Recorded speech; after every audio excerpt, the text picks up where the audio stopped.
Herkese merhaba arkadaşlar, kanalımıza hoş geldiniz. Uzak Şehrin Naresi Sahra Şaş'tan yeni paylaşım takipçiler heyecanlandırdı. Kanal D'nin reytingler rekoru kıran dizisi Uzak Şehir'in ikinci sezonundan yeniden ekranlarda fırtına gibi dönüyor.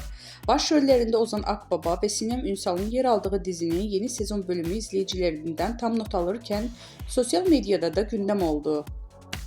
Dizide Nare karakterine hayat veren başarılı oyuncu Sahra Şaş, Instagram hesabından yaptığı paylaşım ile takipçilerini heyecanlandırdı. Şaş'ın yeni sezon setinden paylaştığı fotoğraf kısa sürede binlerce beğeni aldı.